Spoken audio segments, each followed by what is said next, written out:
Well,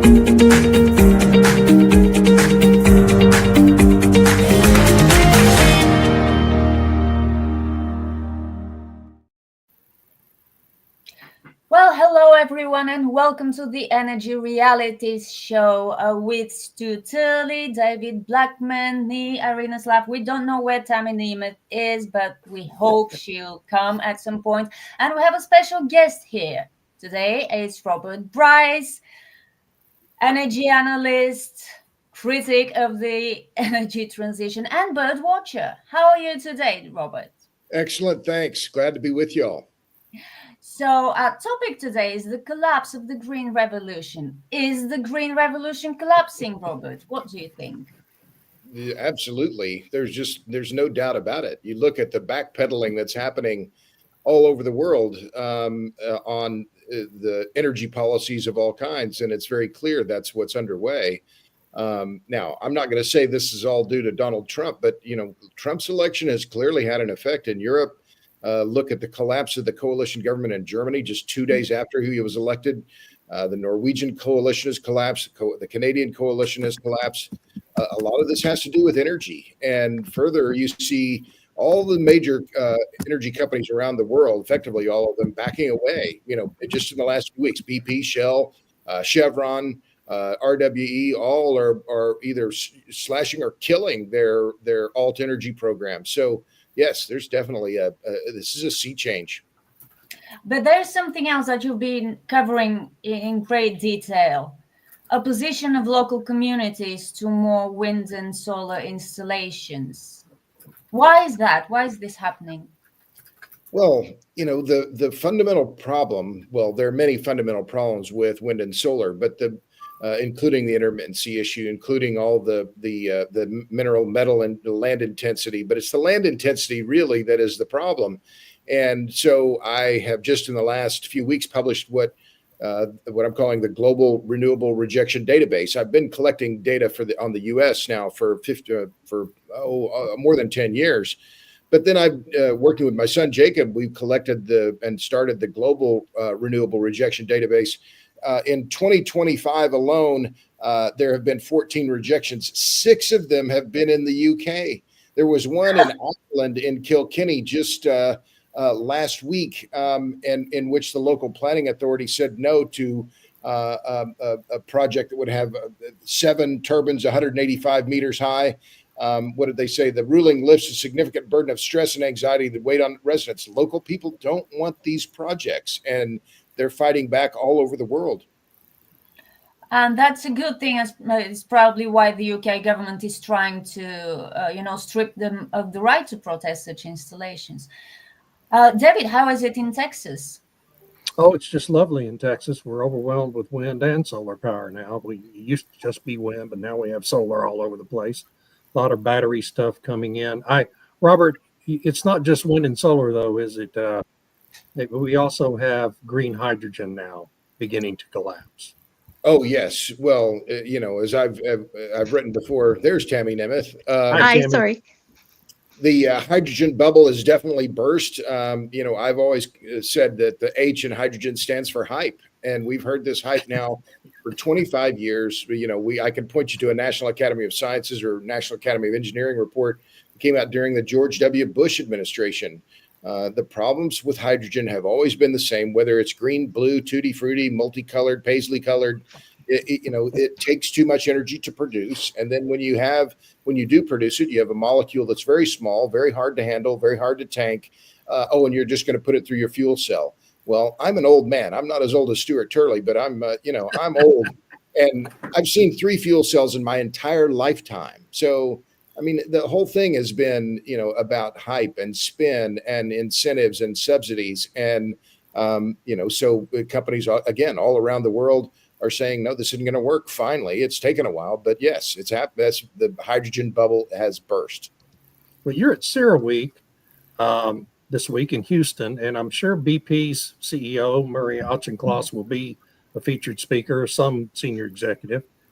BP just canceled its biggest green hydrogen project, the planned green hydrogen project there in the UK. And isn't it kind of remarkable? What do you think about BP's change in direction? Is it just happening because of this aggressive investor who just took a big position in the company's stock, Mark Singer and his company?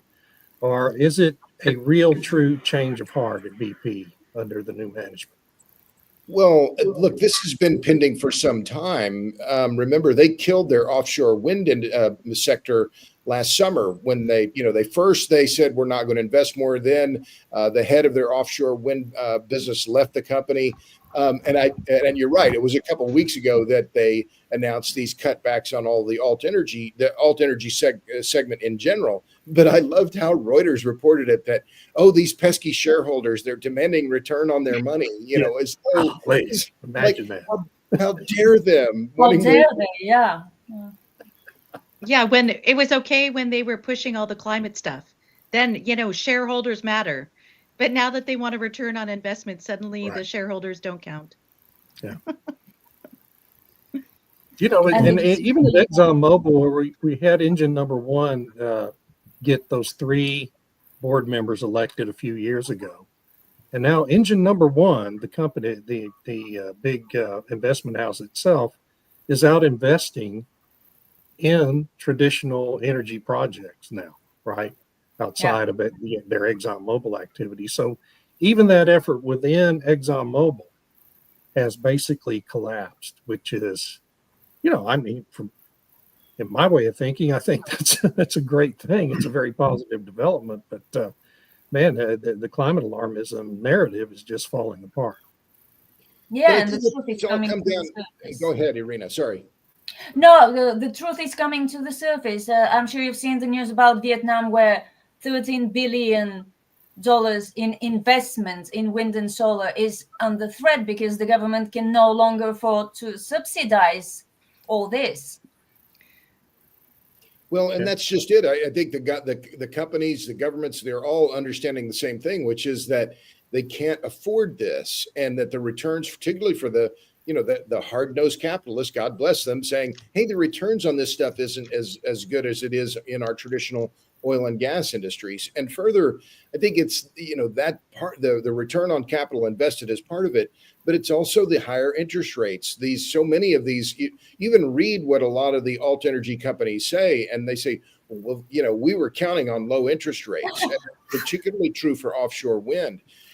So you add in higher interest rates and the changes in commodity prices for, base materials, base metals, and also supply chain constraints. And I've written about this a lot. Transformers, switchgear, high voltage any kind of high voltage equipment, switchgear, breakers, transformers, labor costs are going up. All of these things are combining in the market to show investors and the companies that are the leaders of these companies are saying, well, this is not giving us the return on investment that we require. Robert, when we sit back and take a look, I think that with this energy transition failure, it's multifaceted in the fact with net zero is failing. It is absolutely a money scheme. And then you take a look at, I think we are within 5 years of having a major global epidemic of waste problems with decrepit wind farm and solar farm failure. Who's going to do the land reclamation? Because land reclamation has not been included on any of the front end projects because they all say, well, we're not going to do it if we have to pay for it. They're all going to go bankrupt. We're going to have all this crap laying around the world resting, and who's going to pay for it? This is going to be a gigantic. But Robert, since you're here and your Substack is such a great Substack for everything, I do have an image of the parliament. David, who was this? This was somebody, I think. Miliband. Yeah, he's here he is. Got a hidden video of Ed Miliband. He's working on solving the UK's problems. Here it is.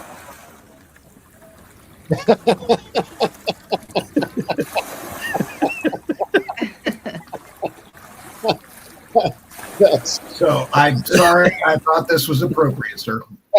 That is funny.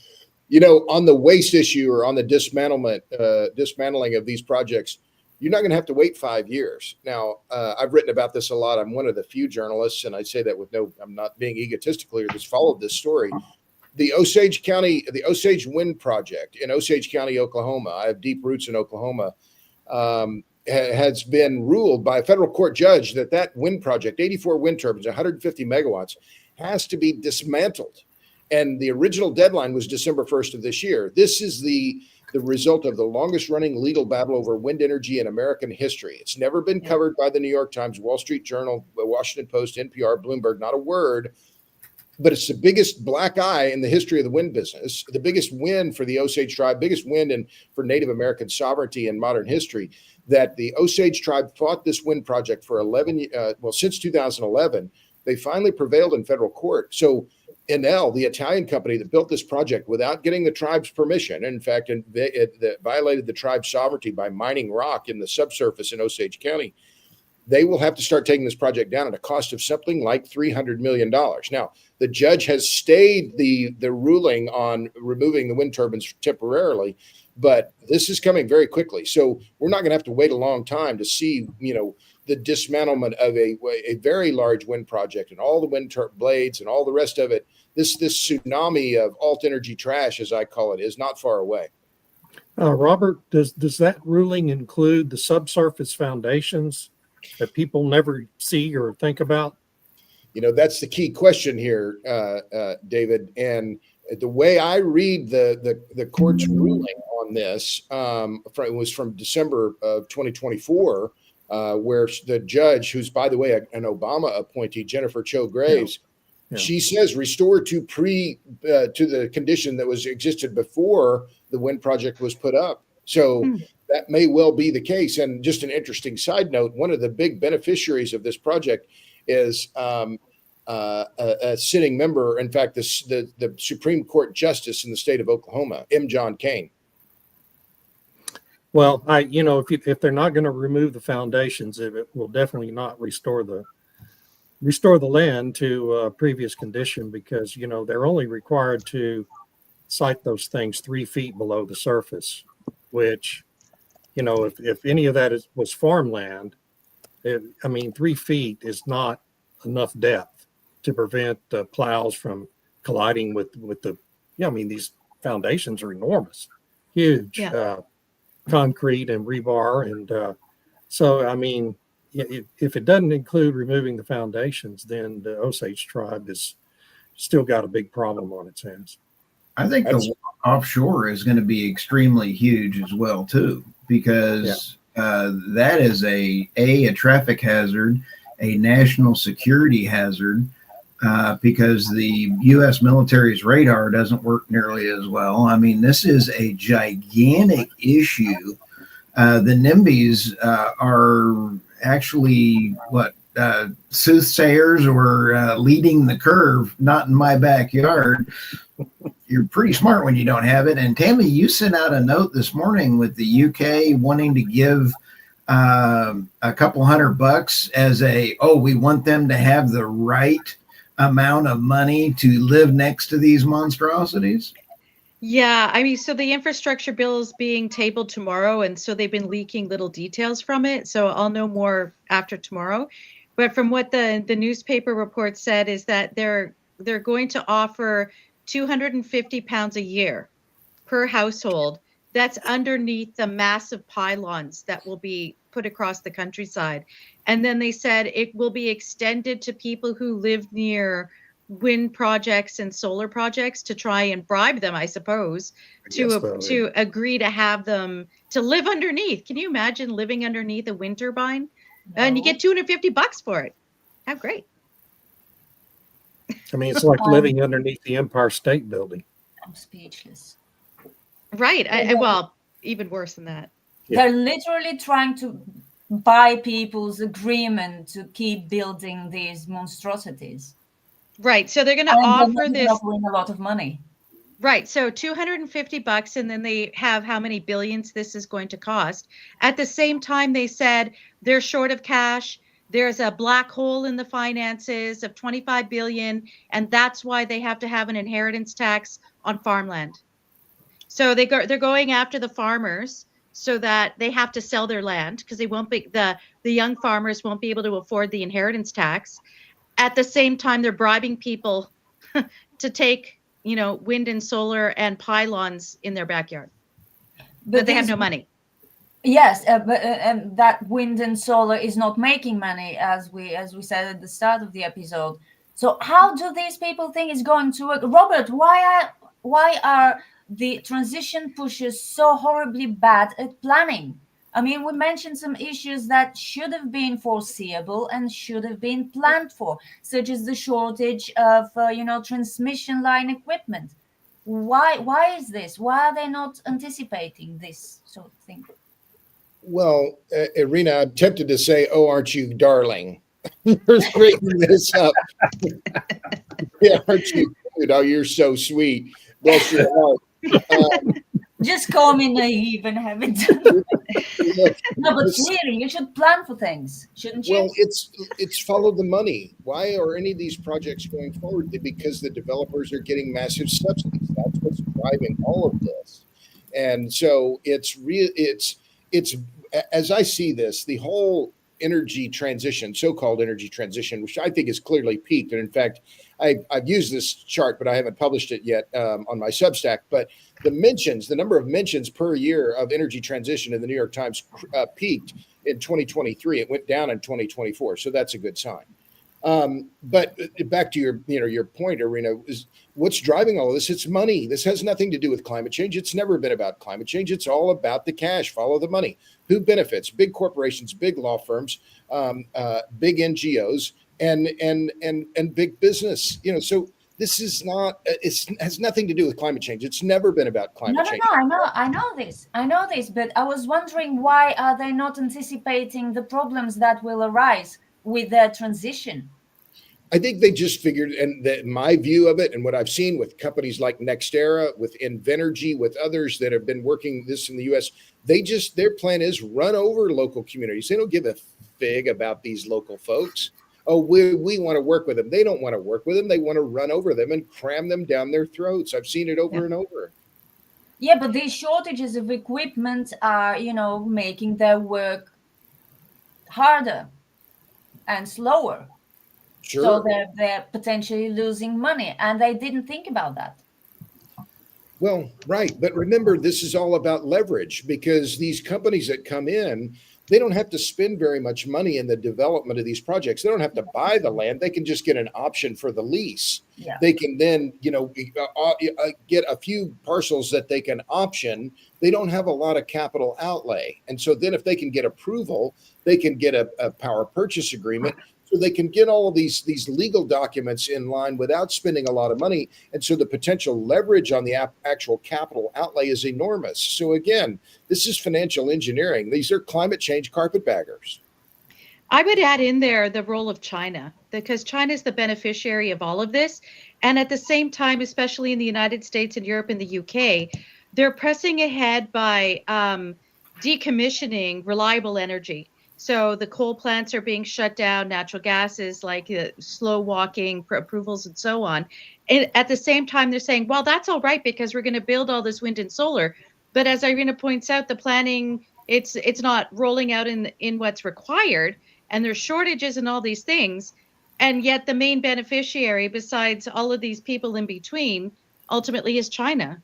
China benefits on all the different aspects of it, whether it's economically, from people having to purchase all these things from them, and then politically, because it allows them to have more leverage in weakening their opponents. So I think China's in there as well, not just, I agree with everything else you said. I just think China's part of that too. Well, Robert, I have a question about the Democrat-run states, because if we're seeing Germany deindustrialize because the left-wing policies have won, you take a look at UK having some serious problems, and you take a look at Delaware, New Jersey, New York, California. The energy policies have really run a course. And so not only are we going to have financial issues out of this, I've done a review on the grid, and Texas is the ERCOT system has actually got billions set aside for natural gas plants. You can go look and see what's going on. Natural gas is going to be able to save it. We can't get nuclear in time for all of this kind of stuff. What are your thoughts of the grid and renewables?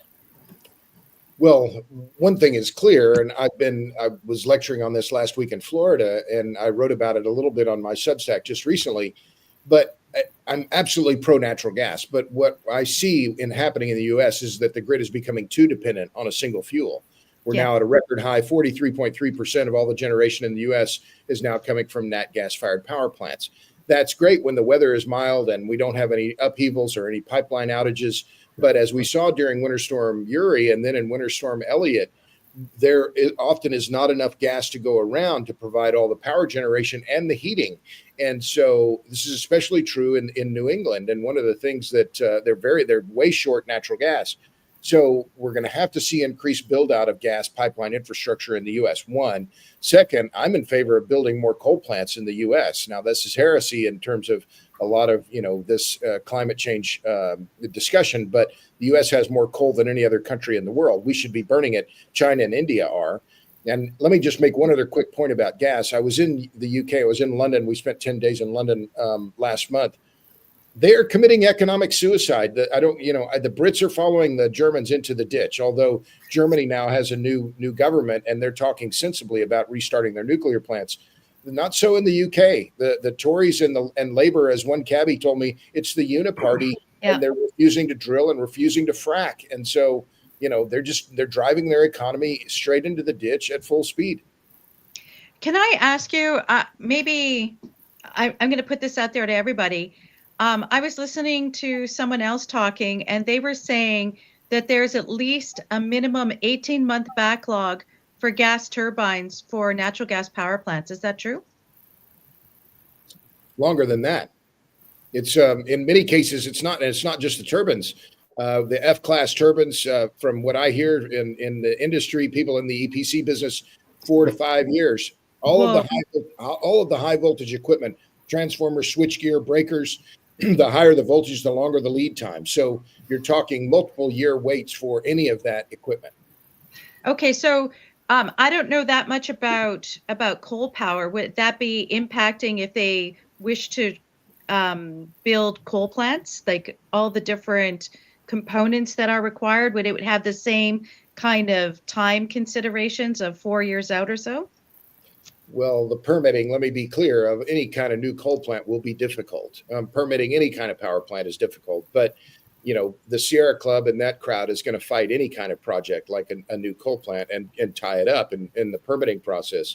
But as far as the individual components on the coal plant, I think, there are going to be certain things that are components like, turbines, switchgear, et cetera, that are going to be constrained. But any building gas plants can be done in a year or two, probably two. Coal plant will take significantly longer, regardless of the availability of the specific kit. Okay. Robert, you bring up a fantastic point about the infrastructure and the delay in the supply line for transformers and everything else. That is a huge issue. President Biden allowed back in what President Trump took out, and that was 32 major grid interconnects that were made in China and that can be remotely controlled now. Now they're up to 492 of those major grid interconnects in our grid in the United States. How are we going to get that crap out of our grid? Well, these high power transformers are key. And you make a great point, Stuart, because the issue of providing and building these things, most of these high power transformers are bespoke. They're made to order. The U.S. only has a very small manufacturing capacity for these. Most of them are made in South Korea, Germany, and some in Mexico. So this is one part of the onshoring efforts that I think is going to be absolutely essential.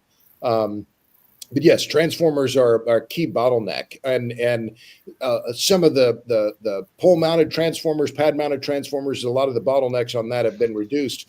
But I'll just add one other key point. It's that even if you had all the turbines, the transformers, switchgear, breakers, wire, et cetera, you don't necessarily have the rights of way. And the key issue is going to be skilled labor.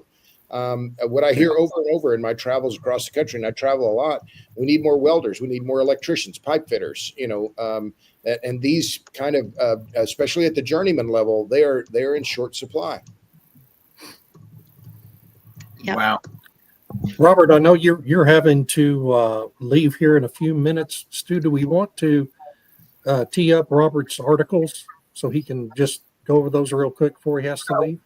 I've just included his Substack here, Robert Bryce, at robertbryce.substack.com. And I highly recommend subscribing and supporting Robert Bryce at substack.com. Also, juice.com, I believe, is also, what was your other movie?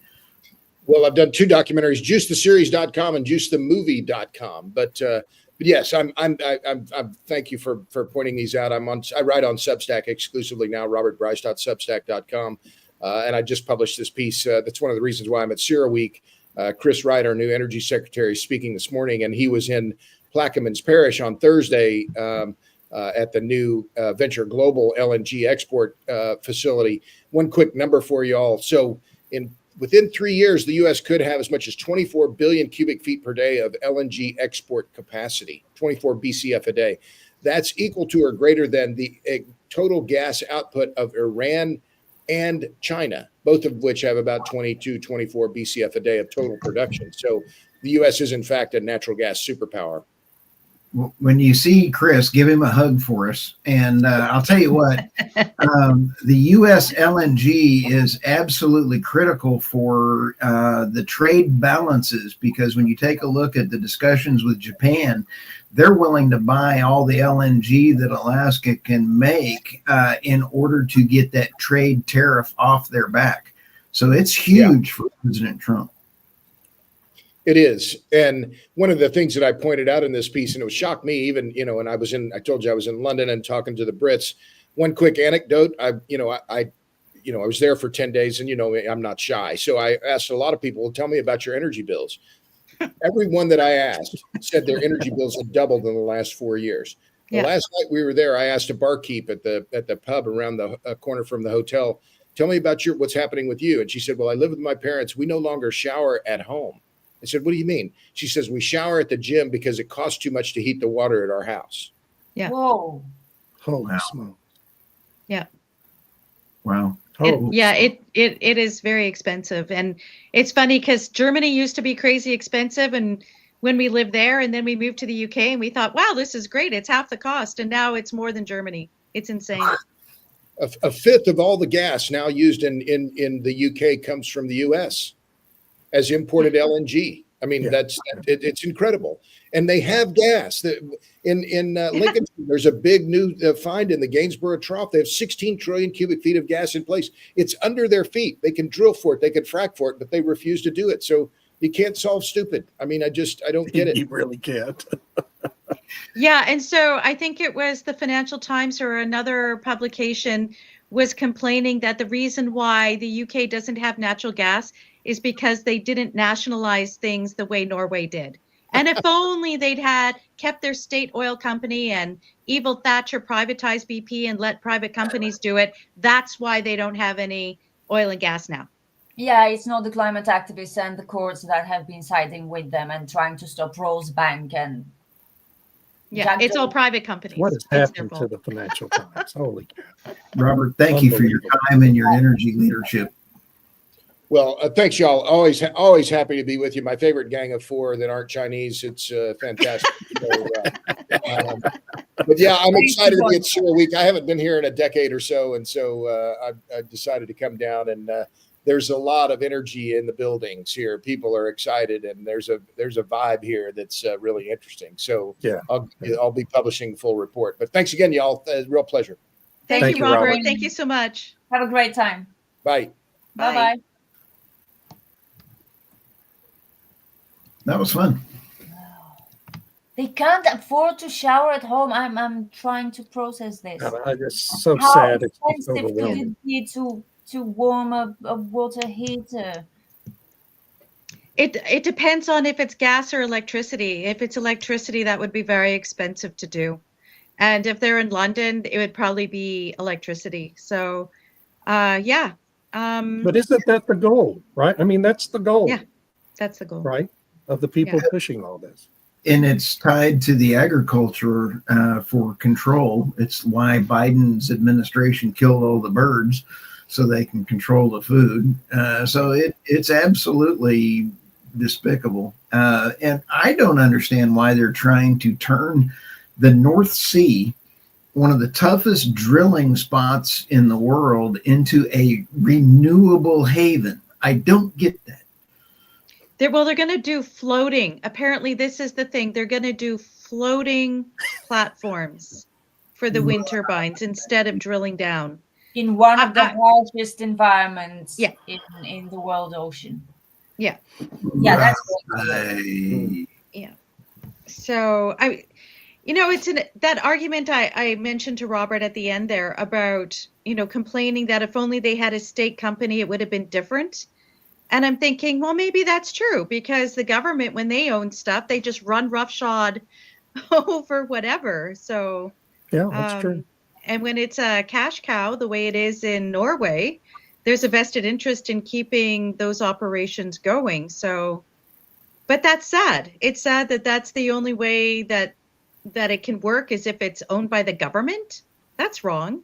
That's not And right. I'm not sure it will work the way it worked in Norway, because some governments are more corrupt than others, and they might decide to side with big business rather than the interests of their citizens, as Norway has. Yeah. But can I go back a little bit to David? At the outset, you had talked about engine number one. And, I hate to be cynical, but engine number one's actions have come after the 2 House Judiciary reports calling them out for acting like a climate cartel and for introducing all of these different things to force Exxon, not necessarily to pull out from projects, but to commit to doing things that the shareholders can then come after and say, you didn't follow this like you said you would, and then punish Exxon for doing so.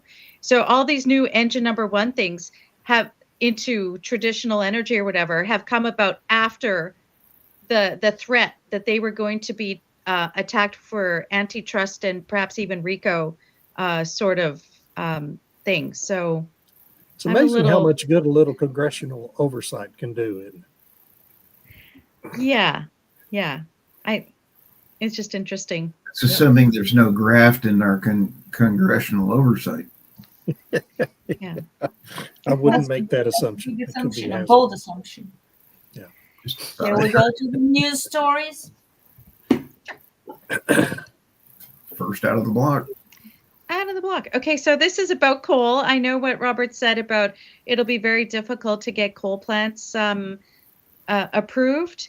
But so I'm interested to see what this legislation is going to look like that Wyoming. So this is the second story there. I'll just read the headline. Lawmakers announce plan to build next generation coal-fired plant in Wyoming. And what's interesting with this one is that they're going to pass legislation to enable the building of this coal-fired plant, and then they'll use the emissions from it for enhanced oil recovery. Right. So it'll be reducing the amount of emissions from the plant into the atmosphere, and they'll be funneling it back into enhanced oil recovery, which is what they've been doing in other jurisdictions in Saskatchewan and Alberta for a long time. So, I mean, this is great.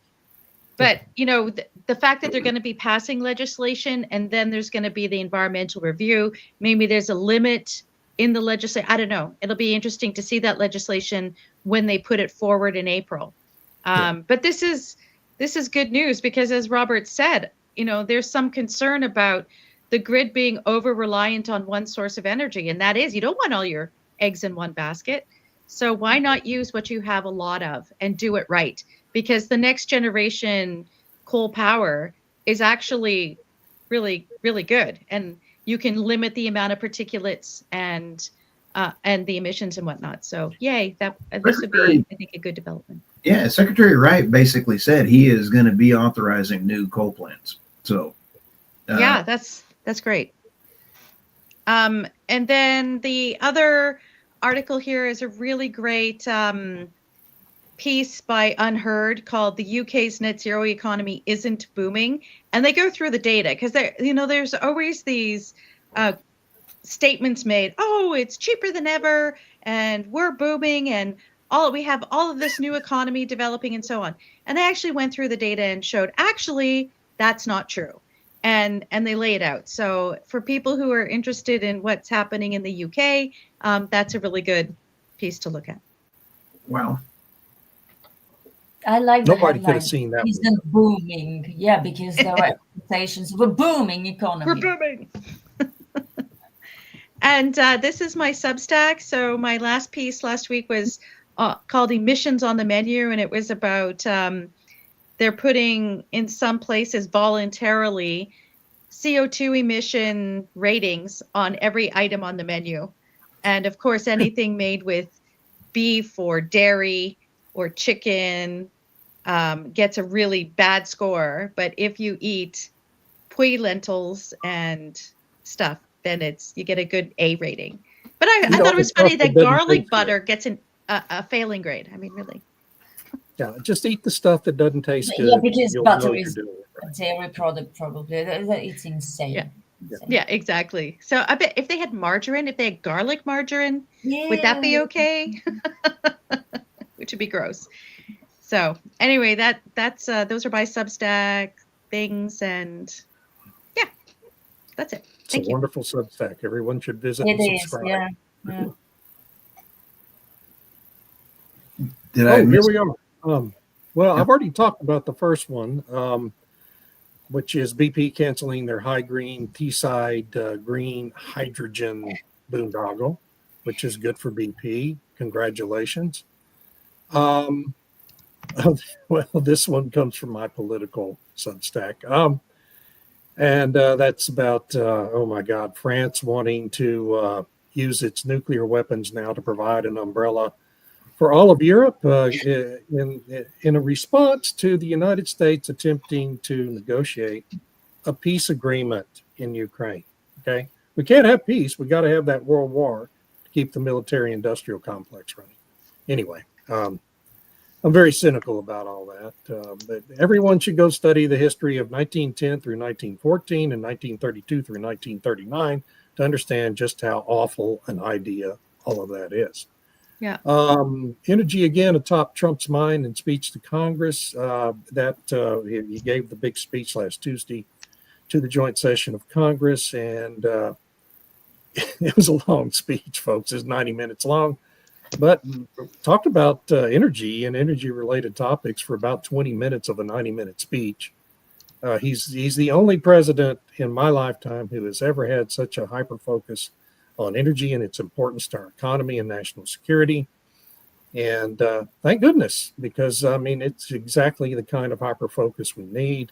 And it's why we have someone who's actually qualified to be the energy secretary now, serving as energy secretary, and good people at EPA and the Interior Department and FERC to get our energy economy going again in the United States. And I'm joyous about all of that, as y'all can imagine. So anyway, those are my two for this week. I just thought it was a really great, interesting week for energy last week.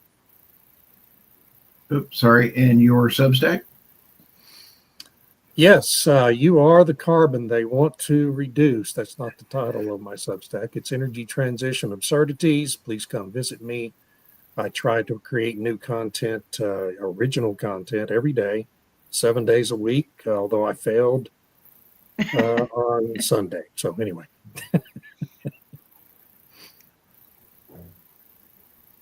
Okay, these are mine, and one is about the UK's net zero economy, which is not booming. And it's really funny because the UK government looks at allowing oil and gas production via adjacent fields as it bans new licenses. So, as far as I understood it, they will not issue new licenses for new fields, but they will allow companies with already producing fields to do tie-ins to the new deposits, because that makes so much sense and it's so much net zero way to extract the oil and gas from an adjacent field rather than from the new field itself. I personally see no difference, but they should know better.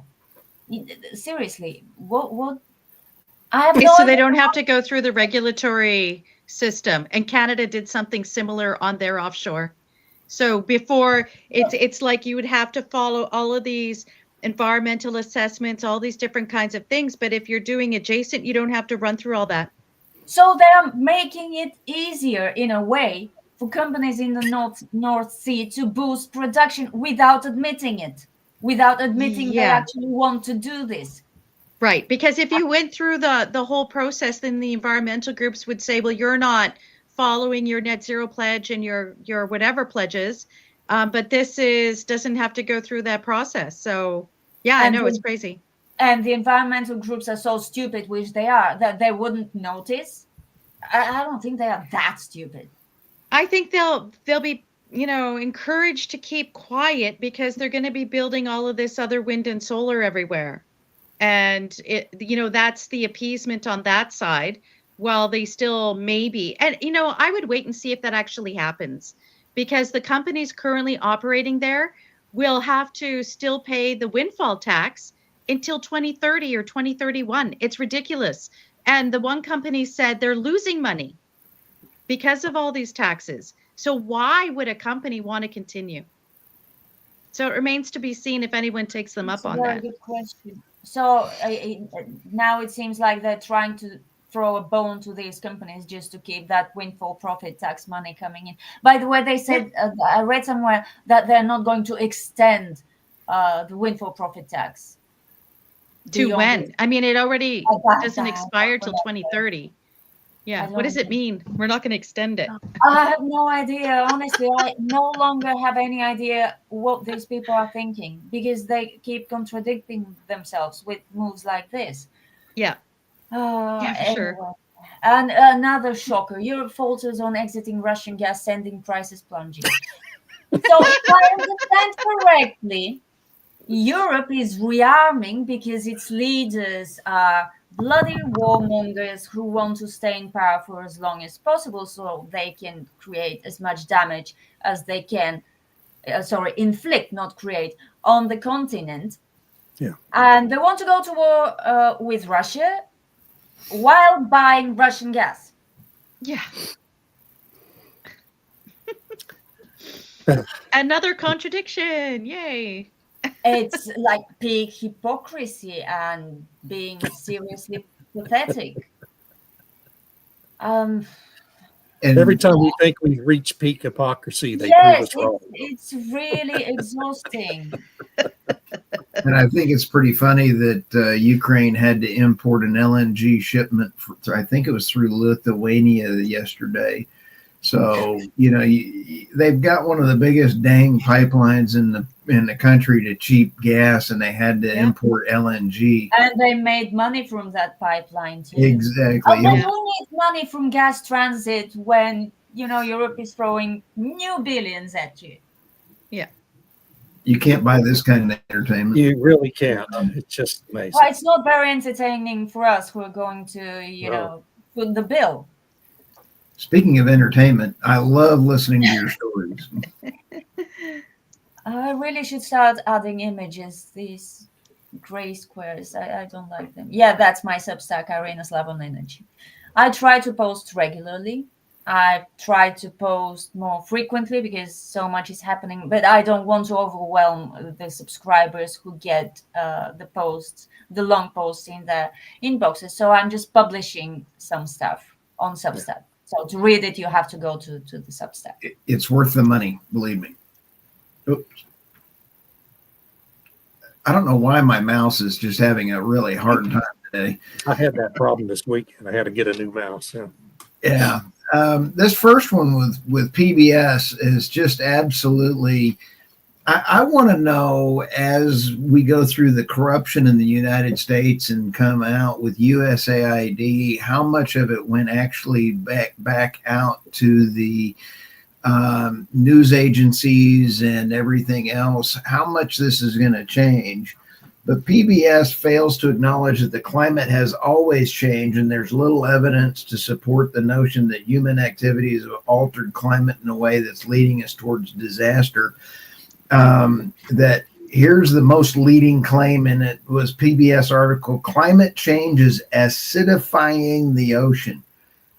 I swear, wind turbines do more harm than does PBS's story. Both people watching that episode probably were pretty amazed. When are they going to defund PBS? Today. Never. NPR and About it PBS, since like Ronald really. Reagan was president. Yes, it needs to go away. I love the one I added, the snow Mexican standoff, the Canadians' final U.S. energy tariff warnings to Donald Trump standoff. I think that we are seeing a right sizing in the United States, in the world, because the tariffs have always been against the United States, and we've kind of just put away and said, okay. So it's going to be a bumpy global market while President Trump sets this stage. But the amount of people in here that could be affected are the 25% electricity tariff from Ontario hits 1.5 million homes in Michigan, New York, and Minnesota, all Democrat-run states anyway, that they should, in my opinion, if you want to live in a state, you need to live in a state that can manage your own energy rather than rely on interconnects. Did I say that? Well, look, to be fair, I mean, one of the complaints that Trump is making, which is why he puts the tariffs on, is that they have these trade deficits with these other countries. The problem is, without some tariffs between that Canada deploys on the United States, that Canada would have nothing. We wouldn't have our own factories or anything, because we would have a massive trade deficit with the United States, which if you take oil out of the equation, we do. So it's like, I understand Trump's frustration, is particularly with all the offshoring of manufacturing to China and everything. But you have to understand, from the Canadian perspective, we've basically offshored our manufacturing to the United States. So, if we don't have some tariffs, then that puts Canadian industries in jeopardy, just the same way that American industries have been gutted because of the offshoring to these cheaper jurisdictions.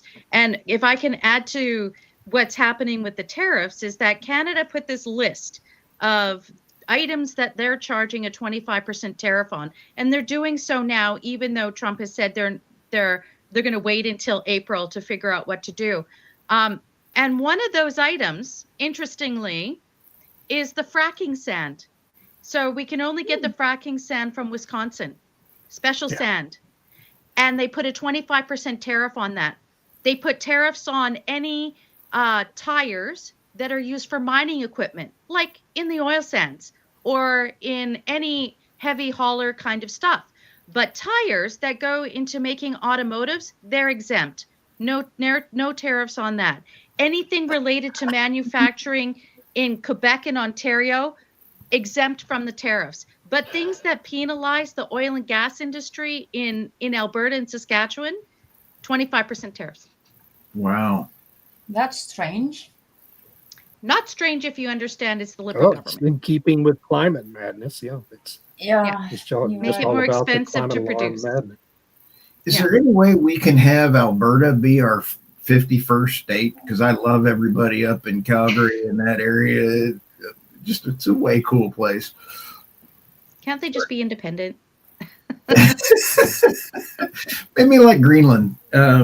Anyway, you can find me on energynewsbeat.co and com, and then also the Energy News Beat on the Substack. I had a great interview with Wasif Latif, and he is really a very good financial whiz. And we talked about the amount of investment in critical minerals, as well as it's being underrated, as well as investments into oil and gas. Because, like Robert was saying, we were talking about earlier, we are not going to make it without oil and gas and coal, and there's a lot of money to be made.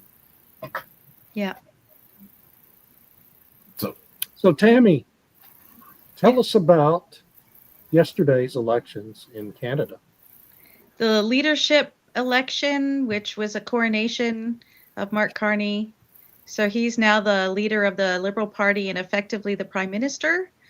And Parliament it's prorogued until the end of March 24th, I think. So who knows what's going to happen? He talked about don't you removing have the visible parliamentary carbon tax. elections? Don't you have parliamentary elections scheduled soon? No. So National elections? technically the law, there's legislation that was passed that the election has to be called by October. However, there's a provision in our Constitution that says that the maximum is 5 years from the previous election. So technically, an election doesn't have to be called until next October, 2026. Okay. But it's up to whatever the prime minister wants to do. So, let's say it doesn't sound good, right? So he could potentially figure he's got a bump. People don't really know him very much. He's got this bump from the leadership or whatever. Trump is making everybody insane, pro-Canada, coming from people who said Canada's a post-nation state, whatever that means. But now they're wrapping themselves in the flag and, oh, Trump's bad, whatever. So they might think they could win an election if they call it and happens in the next month. So that's possible. But it's also possible that they wait until this October or next October. Okay. It's unclear. Yeah, but I mean, he's unclear. dangerous. Yeah. He's dangerous. Let's watch Canada, especially the upcoming federal election. The Liberal Party and the new leader, Mark Carney, are supporting a new sort of industry-focused carbon tax, which Tammy, I think, was about to talk about before I so rudely interrupted her. And it seems will be used at least partly for redistribution to justify the tax. Sorry, I interrupted you there, Dan. Yeah, that's okay. So basically, Carney said he'll remove the visible personal carbon tax, whatever, that everybody saw, right? It was, it was really clear on your bills and everything that this is what you were getting charged. But now he's going to instead levy it higher on the companies. So then it'll be hidden and you won't see how much you're getting charged. So I just hope that the power companies or whatever still continue to list how much they're paying in carbon tax because they have to pass it on. Yes, right? Of course they do. So that's such a classic liberal politician thing to do, right? Levy it on corporations so the people who actually pay it don't see it. Wow. Yeah, for sure. So yeah, it'll be interesting to see how this all plays out because then he has this other thing about if you're good and you install a new heat pump and all this kind of thing, you're going to get credit, which will be put on a credit trading scheme or something. I don't know. It sounds wonky, but that was in his climate plan. If you add a heat pump and a car charger to your house, your home electricity bills go up by 38%. Yeah, but technically in their thinking is that you won't have natural gas for your heating anymore, so you're not paying that, and you're not paying for petrol at the station. Yeah, but your miles per gallon, when you actually calculate in, you're paying a lot more. For sure, especially if so the power prices are dependent on whether or not you get charged a carbon tax. So in Western Canada, which is primarily natural gas and coal, they would get charged the carbon tax. But if you live in Ontario, where it's nuclear and hydro, you won't get charged. And Yeah. in Quebec, you won't get charged because it's mostly hydro. So Bracket. Yeah. Wow. That is just, but the EVs actually have more wear and tear on the road, which causes more oil and gas. And if you're using cement, the amount of coal that is used for cement is unbelievable. So that goes back to Turley's law, which is the more we invest in renewable energy, the more fossil fuels we will use. Yep. I like Turley's Law. Well, if I could go to Carlos Arena, Toomer's don't you need to comment. leave? Carlos? No, I just had Michael. Oh, okay. Okay. Where he's talking about the oil prices have fallen below $70 a barrel. Well, that's good if you're refilling the Strategic Petroleum Reserve. Mm-hmm. I think it's temporary, and I think that there is going to be a major financial and global economic shift in the next 4 months. And I think it is going to be very entertaining to watch. Buckle up. And I really, anytime that I can get the King of England on the deck of a ship in a Canadian military outfit, I don't get it. There are things going on around the world that you just have to make your head scratch. Well, Define entertaining as you used it in that context. That's exactly what Spock said right before the Enterprise blew up. Yeah. I'm not surprised the king did that because he is the figurehead for Canada. I mean, it is a constitutional monarchy. Yep. Constitutional monarchy. Wow. Go figure that one out. Yeah. Hi, Climate Bell. Climate Bell. All right. Dropping in to say hi to Tammy and others from Canada. I'll catch the recorded video later. Got a bunch of stuff to do. Can't watch it live. Great. All right. This was a fun show, and I'd like to give Robert Bryce a shout out. And David, thank you for coordinating it. He is just a cool cat. He's a bundle of energy, real energy. Yeah, for sure. Yeah. So he's brilliant. I love all the work that he's been doing, and yeah, it's great. Oh, we're done. We're I done. think we're done. Everybody. Great show. Yeah, with 2 minutes to spare, we covered a lot of material today. We're awesome. Good. Yes. All right. With that, thanks everyone. Have a great Bye, week. everyone. Bye. Bye, y'all. See you next week. Bye. Thank you, everyone. Yeah, bye. I need a new mouse.